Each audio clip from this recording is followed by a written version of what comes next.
बातें कुछ मन की। कुछ आपकी कुछ हमारी। मैं हूं doctor Veena Agarwal, country chairperson women's holistic health and wellness और ladies league and MD Metox. मैं हूं डॉक्टर रेशमा हिंगोरानी। मैं साइकाइट्रिस्ट हूं और अमेरिका के वॉशिंगटन डीसी एरिया में होलिस्टिक वेलनेस प्रैक्टिस करती हूं। आज का हमारा टॉपिक है naturopathy and other non drug healing therapies. आज नवरात्रि का 9th डे है।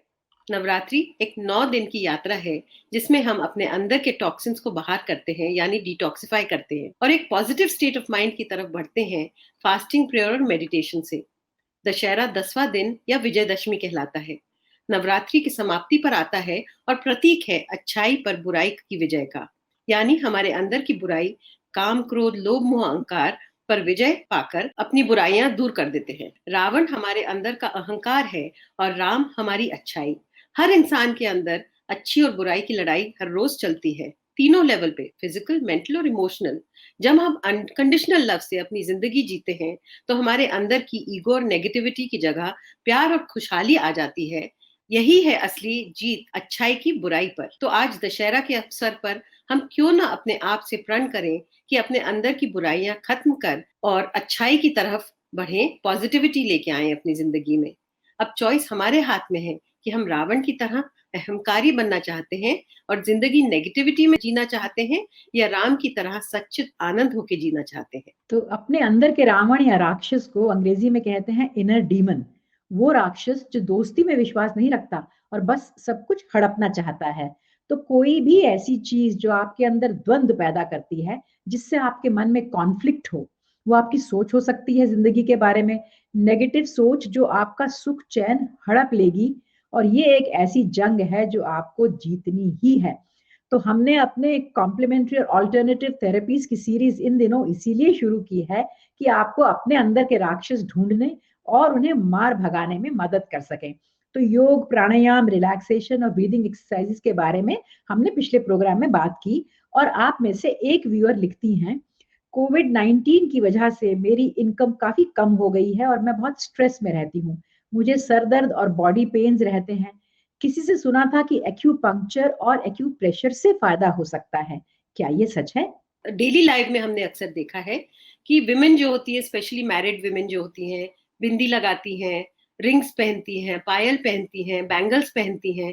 ये सब हम सोचते हैं कि एक श्रृंगार रस का हिस्सा है।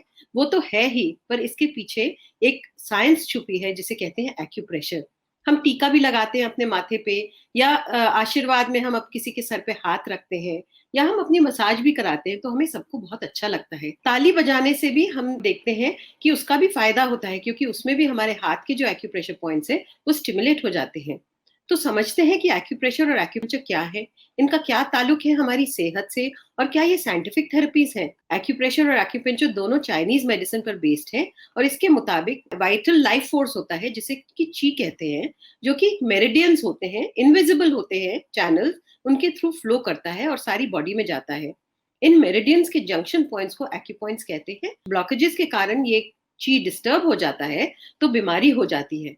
एक्यूपॉइंट्स को स्टिमुलेट करने से ये ब्लॉकेजेस निकल जाते हैं। एक्यूप्रेशर में प्रेशर से इनको स्टिमुलेट किया जाता है और एक्यूपंक्चर में यही पॉइंट्स को नीडल से स्टिमुलेट किया जाता है। बहुत पतली पतली नीडल्स होती हैं, उसके द्वारा इनको स्टिमुलेट किया जाता है। मोस्टली ये पॉइंट्स दोनों हथेली, दोनों तलवों और दोनों कानों में बाहर की तरफ होते हैं, और लोकल पॉइंट्स भी होते हैं। तरह तरह के ऑर्गन्स हमारी मुट्ठी में हैं जिनको हम दबा के या नीडल के द्वारा ठीक कर सकते हैं। एक्यूप्रेशर का मानना है कि हमारे शरीर के ऑर्गन्स को हम प्रेशर पॉइंट्स द्वारा कंट्रोल कर सकते हैं। तो जैसा कि आप इस स्लाइड में देख रहे हैं, हाथ पर अलग अलग एरियाज रिप्रेजेंट कर रहे हैं हमारी साइनसेस, स्पाइन, लंग वगैरह को। पूरी दुनिया में एक्यूपंक्चर इस्तेमाल होता है। अमेरिका के नेशनल इंस्टीट्यूट ऑफ हेल्थ ने इसके फायदे बॉडी की बीमारियों में ही नहीं, इवन मेंटल इलनेसेस में भी बताए हैं।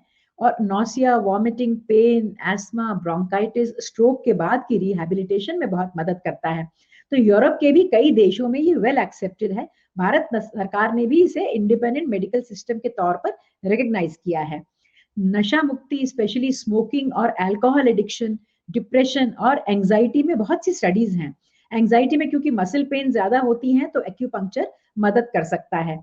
जैसा कि हर बार बताते हैं, गलत लोगों के हाथ लगे तो कॉम्प्लिकेशंस हो सकती हैं, स्पेशली अगर नीडल स्टेराइल ना हो तो इन्फेक्शन इवन हेपेटाइटिस तक हो सकता है, और अगर गलत जगह नीडल चली जाए तो रेयरली अंदर ऑर्गन्स में इंजरी हो सकती है या स्किन से ब्लीडिंग। इसीलिए बहुत ध्यान से क्वालिफाइड एक्यूपंक्चरिस्ट के पास ही जाएं, जिसके पास सही डिग्री हो। रेट और कितने सेशंस की जरूरत हो ये पहले से पता कर लें। हम में से कुछ एलोपैथिक डॉक्टर्स और इवन डेंटिस्ट भी एक्यूपंक्चर प्रैक्टिस करते हैं। तो इंटरेस्टिंगली वर्ल्ड हेल्थ ऑर्गेनाइजेशन ने भी एक्यूपंक्चर को एक साइंटिफिक थेरेपी माना है, और 60 ऐसी बीमारियां हैं जिसके लिए उन्होंने इसको अलाउ किया है। जैसे आपने बताया, हाई ब्लड प्रेशर भी है, infertility, common cold, headache, irritable bowel syndrome, इन सब में भी ये साइंटिफिकली प्रूवन है। कई स्टडीज के मुताबिक एक्यूपंक्चर से हमारे ब्रेन से एंडोर्फिन्स या नेचुरल पेन किलर्स रिलीज होते हैं, और ये हमारे इम्यून सिस्टम को भी स्टिमुलेट करता है और इन्फ्लेमेशन को कम करता है। इसीलिए क्रॉनिक पेन कंडीशंस में ये बहुत ही इफेक्टिव पाया गया है। एक्यूप्रेशर भी इन्हीं प्रिंसिपल्स पे काम करता है, पर क्योंकि ये नॉन इन्वेसिव है, इसके साइड इफेक्ट्स नहीं होते हैं, इसे हम अपने आप से भी कर सकते हैं सीखने के बाद। एक्यूप्रेशर बहुत फायदेमंद होता है पेन के लिए, और मानसिक संतुलन और ओवरऑल वेलबींग में भी बहुत काम आता है। बहुत सी स्टडीज़ हुई हैं अलग अलग बीमारियों में एक्यूप्रेशर द्वारा एंजाइटी कंट्रोल करने के बारे में। जो पॉइंट्स आप इस स्लाइड में देख रहे हैं उन्हें आप लोकेट कर लें और फिर धीमी गहरी सांस लेते हुए इन्हीं पॉइंट्स पर प्रेशर डालना है। कितनी देर और कौन सी उंगलियां इस्तेमाल करनी हैं, उन डिटेल्स का लिंक नीचे चैट बॉक्स में हमने दिया है। आज हमारे साथ है योगा आचार्य डॉक्टर एस.एन. यादव जी। स्वागत है आपका हमारे इस शो में डॉक्टर यादव। डॉक्टर सत्यनारायण यादव जी एक जाने माने योगाचार्य और नेचुरोपैथ हैं, जो बहुत सी नेशनल कॉन्फ्रेंसेस ऑर्गेनाइज भी करते हैं और डेमोन्स्ट्रेशंस और लेक्चर्स भी देते हैं, जिनमें 1982 एशियाड गेम्स भी शामिल हैं। डॉक्टर यादव रेडियो और टीवी के कई चैनल्स पर एक्सपर्ट के तौर पर बुलाए जाते हैं और रेगुलरली न्यूज़पेपर आर्टिकल्स भी लिखते हैं। Central research institute for yoga के रिसर्च प्रोजेक्ट्स के साथ भी आप जुड़े हैं। डॉक्टर यादव जी, स्वागत है आपका। नमस्कार डॉक्टर साहब। डॉक्टर यादव, एक्यूप्रेशर के बारे में कुछ बताएं प्लीज हमारे दर्शकों को। एक्यूप्रेशर एक ऐसी प्राचीन पद्धति है, ऋषि मुनियों के समय से चली आ रही है। रिसर्च किया गया मॉडर्न साइंस के लोगों ने, तो ये पाया गया कि जितने भी हमारे शरीर में नस नाड़ियां हैं, खास तौर से हमारे हथेली में और पैर के तलुओं में कुछ ऐसे पॉइंट्स होते हैं जो हमारे शरीर के डिफरेंट सिस्टम के साथ बहुत गहराई से कनेक्टेड होते हैं, और उसका एक पर्टिकुलर पॉइंट होता है जो कंफर्म किया गया और पाया गया कि यहाँ दबाने से लीवर, फैटी लिवर ठीक होता है, किसी का किडनी की प्रॉब्लम ठीक होती है, किसी का माइग्रेन ठीक होता है, किसी का डिप्रेशन ठीक होता है, किसी का डाइजेशन की प्रॉब्लम ठीक होती है, किसी का सिस्ट गायब हो जाता है। ये पाया गया है। प्रेशर मतलब दबाव, एक्यू का मतलब पर्टिकुलर स्थान पर पर्टिकुलर पर्पस। तो आचार्य जी, हमारे देश में सबसे बड़ी प्रॉब्लम कोवैक्स की है। तो लोग एक्यूप्रेशर स्पेशलिस्ट ढूंढना चाहें तो क्या क्वालिफिकेशंस या ट्रेनिंग जांचें जिससे सही ट्रीटमेंट मिले? सबसे पहले चयन हो, एक्सपीरियंस्ड हो, स्किल्ड हो, अनुभवी हो। तो अनुभव के आधार पर अगर कोई एक्सपीरियंस मिल जाए तो उसके लिए किसी अथराइज संस्था से या किसी सेंटर से या किसी अथॉरिटी के थ्रू अगर इसको ढूंढा जाए, जैसे हमारी आयुष मंत्रालय में काउंसिल है, अथराइज संस्थाएं हैं, उनके माध्यम से अगर अप्रोच किया जाए, इसमें कोई डिग्री नहीं भी है लेकिन अगर अनुभवी व्यक्ति है तो वो सही तरीके से आपका इलाज कर सकते हैं। तो आचार्य जी, ये सबसे इफेक्टिव किन कंडीशंस में होता है? क्रॉनिक कंडीशंस को भी ट्रीट कर सकते हैं इससे? क्रॉनिक भी, एक्यूट भी, और ये तो कहते हैं कि जादू तो नहीं है लेकिन जादू से कम भी नहीं है। कई बार सिर दर्द 20 साल पुराना है लेकिन हम उसको 5 से 10 मिनट में सिर दर्द दूर कर देते हैं। किसी को इंसोम्निया है, हम उसको 15 मिनट में सुला के खर्राटे दिला देते हैं। तो कई चीजें जादू की तरह, इंजेक्शन की तरह काम करता है। तुरंत इमीडिएट इंस्टेंटली आपको फायदा होता है। दूसरा, लॉन्ग टर्म के लिए भी अच्छा होता है। जैसे किसी को सिस्ट है, ओवरी सिस्ट है, या किसी को ब्रेन में ट्यूमर है, किसी को फैटी लिवर है, किसी को इंटेस्टाइन है में प्रॉब्लम है, कोलाइटिस है, पाइल्स है, या अस्थमा है, तो बहुत सारी प्रॉब्लम से देखा गया कि इमीडिएट रिलीफ हो जाता है। उसके बाद लॉन्ग टर्म के लिए भी हम हमेशा के लिए भी ठीक कर देते हैं। तो आचार्य जी, मैंने सुना है कि कुछ बीमारियों में जैसे ऑस्टियोपोरोसिस है, ब्लीडिंग डिसऑर्डर्स है, या फिर कोई ब्लड थिनर्स ले रहा हो तो एक्यूप्रेशर नहीं करना चाहिए। तो कुछ इसके डूज एंड डोंट्स पर आप रोशनी डालिए प्लीज। देखिए, नेचुरोपैथी, आयुर्वेद, योग या जो भी अल्टरनेटिव थेरेपीज हैं, हम चाहते हैं कि अलग से ना काम करें और किसी को हम क्रिटिसाइज ना करें, हम सबसे बेहतर है। हम चाहते हैं कि सारे थेरेपी मिल करके, कि अगर इमरजेंसी है या एक्सीडेंट हो गया या एक्सेस ब्लीडिंग है, चाहे कोई बेहोश हो गया है, चाहे हाई बीपी के कारण ब्रेन हेमरेज होने वाला है या कुछ ऐसी चीज है, तो उस समय हम मेडिकल साइंस का सहारा लें और डॉक्टर्स के संपर्क में जाकर के पहले उसको, जैसे मान लीजिए अस्थमा है, उसको अटैक पड़ गया, ऑक्सीजन की कमी है, तो पहले उसको हम हॉस्पिटल में जाने की सलाह दें और ऑक्सीजन लेकर जब वो कंट्रोल हो जाए, मैनेज हो जाए, फिर हम आकुप्रेशर दें, नेचुरोपैथी की थेरेपी दें, योग पे ध्यान कराएं, प्राणायाम कराएं, चाहे आसन कराएं, मुद्रा कराएं। तो हम लोग कहते हैं कि इमरजेंसी के लिए एलोपैथी इज द बेस्ट। बाकी हम एक लाइन में बोलते हैं कि जल्दी ठीक होना हो और टेम्पररी ठीक होना हो तो एलोपैथ की शरण में जाइए, और धीरे ठीक होना हो, हमेशा के ठीक ना हो तो हमारे आयुर्वेद में, योग में, प्राकृतिक चिकित्सा और एक्यूप्रेशर में मर्मत थेरेपी। आप इतने टाइम से जी एक्यूप्रेशर प्रैक्टिस कर रहे हैं, कितने प्रतिशत लोगों में फायदा देखा गया है और जी, कितने सेशंस की जरूरत होती है इनमें? ये डिपेंड करता है कि प्रॉब्लम कितनी पुरानी है और किस तरह की है, और किस तरह से हम ट्रीटमेंट देते हैं। तो इसमें 100% तक रिजल्ट मिलता है, और ये सबसे बड़ी बात है कि कोई साइड इफेक्ट नहीं है और बिना फायदा का कोई नहीं रहा। किसी को 50% फायदा होता है, किसी को 60%, और अधिकतर लोगों को 100% फायदा होता है। पिछले साल आचार्य जी 2019 में पूरी दुनिया की स्टडीज इकट्ठी करके बनाई थी, उसका लिंक भी हमने नीचे दिया है। उसमें ये पता चला कि ऑरिक्यूलर एक्यूप्रेशर से मोटापा कम होता है। तो ये तो हम सभी जानना चाहेंगे, क्योंकि हम सबकी कोशिशें इसमें नाकाम रहती हैं। मोटापा होने का दो ही कारण है, कि या तो व्यायाम ना करें या तो मेटाबॉलिज्म ठीक नहीं, यानी कैलोरीज बर्न नहीं हो रही है, वो होता है थायराइड वगैरह के कारण से। तो हम कारण को पकड़ते हैं, तीन चीज किया जाता है, एक्सेलरेट किया जाता है सिस्टम को, एक्टिवेट किया जाता है और उसको रिवाइव करते हैं। तो मर्मा पॉइंट्स क्या फर्क होते हैं? तो मर्मा थेरेपी और मसाज और एक्यूप्रेशर तीनों मिलते जुलते हैं, जैसे ढोलक, मृदंग और तबला, तीनों अपना अपना रूप लेते हैं लेकिन तीनों मधुर हैं। तो तीनों में माहिरियत जितनी हो, वो डिपेंड करता है, किसी भी प्रॉब्लम को तीनों दूर कर सकते हैं। मर्मा मसाज के बहुत फायदे होते हैं। ये डिटॉक्सिफाई करता है बॉडी, माइंड, इमोशंस और स्पिरिट को। कोई भी डीप सीटेड टेंशन जो होता है लोगों में, उसको रिलीव करता है। ब्रीदिंग हमें डीप कर देता है, जिससे कि एस्थमा और एंजाइटी हमारी बेहतर हो जाती है। कोई भी ट्रबलसम इमोशंस और साइकोलॉजिकल ब्लॉक्स को क्लियर कर देता है। सर्कुलेशन और प्राण की फ्लो ज्यादा हो जाती है। Muscular pain, stiffness and restricted movement को ठीक कर देता है। बैक टेंशन और मसल स्पैज्म में भी हेल्पफुल होता है। सेल्फ हीलिंग को एनकरेज करता है और हमारे बॉडी एंड सेल्फ इमेज को बहुत अच्छा कर देता है। पर इसके कुछ कॉन्ट्राइंडिकेशंस होते हैं। अगर आपको हार्ट डिजीज हो, कैंसर हो या वेरिकोज वेन्स हो या रप्चर्ड स्पाइनल डिस्क हो तो नहीं कराना चाहिए। अगर आपको फीवर हो तो नहीं कराना चाहिए।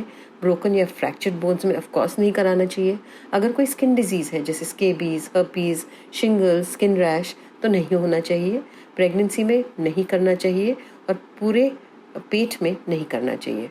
अगर history of heart disease, high blood pressure, cancer वगैरह है तो डॉक्टर से जरूर कंसल्ट करिए, इसके पहले कि आप सीधा मसाज थेरेपिस्ट के पास पहुंच जाएं। आचार्य जी 5000 साल से चाइनीज डॉक्टर जो है वो मसाज थेरेपी से इलाज करते आए हैं, और बहुत सी स्टडीज बताती हैं कि मसाज से एंजाइटी और स्ट्रेस हार्मोन्स कम होते हैं। तो दुनिया भर में अलग अलग तरीकों से मसाज इस्तेमाल होती है, कुछ अरोमा थेरेपी या कुछ स्पेशल ऑयल्स भी यूज करते हैं। तो ये मसाज और ये एक्यूप्रेशर में फिर क्या कैसे फर्क हुआ? मसाज तीन तरह से किया जाता है।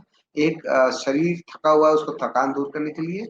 एक होता है कि शरीर को शेप देने के लिए, जैसे पहलवान लोग या जिम वाले लोग करते हैं। दूसरा कि थेरेपेटिक मसाज जो अनुभवी लोग होते हैं देते हैं, तो किसी बीमारी को मसाज से भी दूर किया जा सकता है। एक्यूप्रेशर में या मसाज में ये ध्यान रखना होता है कि हम पर्टिकुलर पॉइंट को पर्टिकुलर प्रेशर से, पर्टिकुलर एंगल से जब हम देते हैं दबाव, तो उसको बोलते हैं थेरेपेटिक मसाज। तो आचार्य जी अब चलते हैं मेरे फेवरेट सब्जेक्ट पर, नेचुरोपैथी।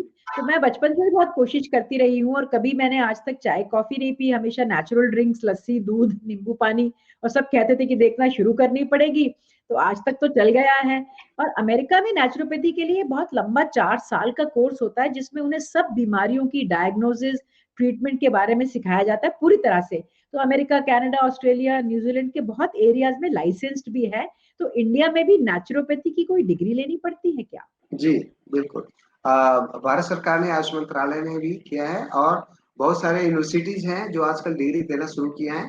3 साल का कोर्स है, डिग्री कोर्स। तो वही लोग ऑथराइज्ड लोग होते हैं जो ट्रीटमेंट दे सकते हैं लीगली। तो कुछ नेचुरोपैथी के प्रिंसिपल्स के बारे में बताएं आचार्य जी। उचित आहार, उचित व्यायाम, विश्राम मतलब रिलैक्सेशन, माइंड को रेस्ट देना ही चाहिए। नहीं तो हम सुबह से शाम तक काम करते रहते हैं। और विश्राम का मतलब खाली सोने आराम करने से नहीं है। अगर हम पॉजिटिव बात कर रहे हैं तो हम लोग घंटों बात करते रहेंगे, थकेंगे नहीं। हमें वैसे टाइम में जरूर रहना चाहिए जिसमें हमको मन को आनंद मिले। दूसरा, हम व्यायाम जरूर करें, पसीना जरूर निकालें। एक ऐसा दिन भर में टाइम जरूर हो कि 1 घंटा शरीर पसीना निकले। पौष्टिक आहार लें कि हमारे शरीर में कोई डेफिशिएंसी ना हो। Balance diet, balance relaxation, balance exercise, 3 naturopathy है। दूसरा है सिद्धांत कि नेचर के साथ रहिए। कहते हैं कि प्रकृति के नियमों को पालन करना है। अगर उसका उल्लंघन करेंगे तो सजा देगी। प्रकृति देती है बीमारी के रूप में। और नेचुरोपैथी का कॉन्सेप्ट है, फिलॉसफी है कि कोई बीमारी तभी आती है जब इम्बैलेंस ऑफ 5 एलिमेंट्स। और body is the best laboratory. हमें केमिकल की दवाई की जरूरत नहीं है। हमारा शरीर खुद ही केमिकल एंजाइम्स को तैयार कर सकता है, बस हमें उसको सपोर्ट दे देना है। तो कहते हैं कि योग, नेचुरोपैथी, एक्यूप्रेशर, आयुर्वेद, इसमें वैज्ञानिकता है, इसमें लॉजिक है, इसमें प्रैक्टिकलिटी है, इसमें रिसर्च है, इसमें हकीकत है, यथार्थ, कि आप अगर इसको मानिए तो आप एकदम स्वस्थ रहेंगे, कोई बीमारी हो ही नहीं सकती। कभी वो कहते हैं कि खाना के टाइम पानी नहीं पीना चाहिए, कोई कहता है पीना चाहिए, कोई पहले कोई बाद में। तो नेचुरोपैथी में ऐसा कुछ इसका जवाब है इस सवाल का? हमने तो अपनी डॉक्टरी में ये कहा कि कोई फर्क नहीं पड़ता कब पियो पानी। खाना को पियो और पानी को खाओ का मतलब चाहे सलाद हो, चाहे चपाती हो, इवन दाल हो, इतना चबाइए, इवन खिचड़ी हो, इतना चबाइए कि वो लिक्विड बन जाए मुंह में ही। उसके बाद जब अंदर जाएगा तो आपका उसमें सलाइवा, टाइलिन इतना मिल जाएगा कि खुद ही डाइजेस्ट हो गया आधा मुंह में ही। अंदर कोई ग्राइंडर तो है नहीं कि वो पचाएगा। तो क्या होता है, खाना आपका आधा मुंह में पच गया तो इंडाइजेशन कभी नहीं हो सकता। और पानी को खाओ का मतलब, पानी हम जब एकदम से घट घट घट घट प्यास लगी, 1 गिलास उतार गए नीचे, तो क्या होता है, उसके साथ हवा चली जाती है। तो इसलिए खाने के बीच में पानी नहीं पीना है, खाने के तुरंत पहले या तुरंत बाद में भी नहीं पीना है। पानी रखे रहे गिलास में। अगर खाना खाते समय खांसी आ गई, सरक गया या कुछ ऐसा हो गया, 1 घूंट पी लीजिए, चाहे 2 घूंट पी लीजिए। इमरजेंसी के लिए पानी रखना जरूर चाहिए। अनीमा एंड कोलन हाइड्रोथेरेपी बहुत इस्तेमाल जी। करते हैं नेचुरोपैथी में, इसका क्या फायदा है? मेन है कि क्लीन डिटॉक्सिफिकेशन। दूसरा, उनके मल को निकालना। और रोज नहीं देना है, तब तक जब तक उनका सिस्टम काम करने लगे अपने आप। सिस्टम को हेल्प कर देते हैं। नेचुरोपैथी काम है कि नेचुरल चीजों से हमारी बॉडी का सिस्टम जो डल हो गया है, जो धीमा पड़ गया है, उसको सपोर्ट दे दीजिए ताकि वो नॉर्मल काम करने लगे। जब नॉर्मल काम करने लगे तो उसको सपोर्ट देना छोड़ देते हैं। क्या जी। नेचुरोपैथी के साथ हम अंग्रेजी दवाइयां भी ले सकते हैं? अगर इमरजेंसी है, जैसे कैंसर का बीमारी है, या किसी को निमोनिया है, या किसी को कोई ऐसी प्रॉब्लम है जो सीरियस है, थायराइड वगैरह है, तो एकदम से दवाई ना बंद करके पैरेलल चलने देंगे तो कोई नुकसान नहीं है। हाँ, हम लोग ये बोलते हैं कि क्रेडिट एलोपैथिक डॉक्टर साहब को दीजिए, लेकिन आप साथ साथ नेचुरोपैथी करते रहिए, आप ठीक हो जाएंगे। और डॉक्टर साहब को थैंक यू बोलिए जरूर कि आपकी दवाई से हम ठीक हो गए। तो दवाई बंद नहीं करनी। अगर मैं अब इसकी उम्र में नेचुरोपैथी को अपनाना चाहूँ तो क्या मेरे को लाइफस्टाइल में मॉडिफिकेशन करना पड़ेगा, और क्या 2-3 चीजें हैं जो कि मैं अपने बिजी शेड्यूल में अपने इनकॉर्पोरेट कर सकूं? सबसे पहला कि डिसिप्लिन, खान पान, खाने, सोने और काम करने का। खाना कब तक हो जाना चाहिए, रात का डिनर, उसके बाद टाइम से सोना है। डिसिप्लिन, अपने आप को डिसिप्लिन रखना है कि इतने बजे ही खाएंगे और यही खाएंगे, ये नहीं खाएंगे तो नहीं खाएंगे। रिस्ट्रिक्ट और रिस्ट्रिक्ट दोनों होना है। रिस्ट्रिक्ट करना है अपने आप को और रिस्ट्रिक्ट होना है अपने आप से। दूसरा कि व्यायाम जरूर करना है, नेचर के साथ जरूर, धूप में, खुली हवा में, और आसमान के नीचे, खुले आसमान के नीचे जरूर थोड़ी देर रहिए। कहते हैं कि तेरी रहमत दिन रात बरसती है, एक बूंद जो मिल जाए तकदीर बदल जाए। तो नेचर के साथ रहने से एनर्जी फ्लो होती रहती है। आयुर्वेद में कोविड से बचने के तरीके हम रोज, हमको मैसेज आते हैं, सुनते रहते हैं। तो कोई स्पेसिफिक नेचुरोपैथी के द्वारा भी कुछ मदद मिल सकती है कोविड के टाइम्स में? कि जलनेती करें और गार्गल करें और काढ़ा पिए, दिन भर में 3-4-5 गिलास पानी पिए, कुछ नहीं हो सकता। और प्राणायाम कर सकते हैं, धूप का सेवन करें तो नहीं हो सकता। धन्यवाद आपका आचार्य जी, आज आप हमारे शो में आए थैंक यू सो मच, आपने इतना आप कुछ लोग हमें सिखाया। प्रणाम डॉक्टर साहब, प्रणाम। तो मर्मा चिकित्सा एक प्राचीन साइंस है। एक्यूपॉइंट्स को आयुर्वेद में मर्मा कहते हैं। 107 वाइटल पॉइंट्स होते हैं हमारी बॉडी में, और मर्मा चिकित्सा आयुर्वेदिक ट्रीटमेंट है जिसमें कि मर्मा पॉइंट्स पर प्रेशर से मसाज करने से वाइटल एनर्जी या प्राण रिलीज होता है और नाड़ी के थ्रू ये पूरी बॉडी में पहुंच जाता है। मर्मा थेरेपी मसाज पैरासिम्पथेटिक एक्टिविटी को बढ़ाती है और कॉर्टिसोल को कम करती है। इसके कारण से हम स्ट्रेस से परे होते हैं और रिलैक्स्ड फील करते हैं।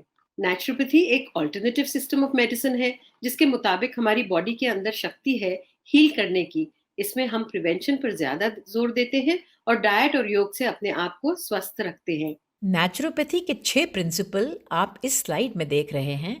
पहला, नेचुरोपैथी में सब नेचुरल प्रोडक्ट्स यूज़ करते हैं जिनसे कोई नुकसान नहीं होता। दूसरा, हमारे शरीर की अपनी ही हीलिंग पावर को यूज़ करते हैं। तीसरा, कॉज ढूंढना और जड़ से तकलीफ दूर करने की कोशिश करना।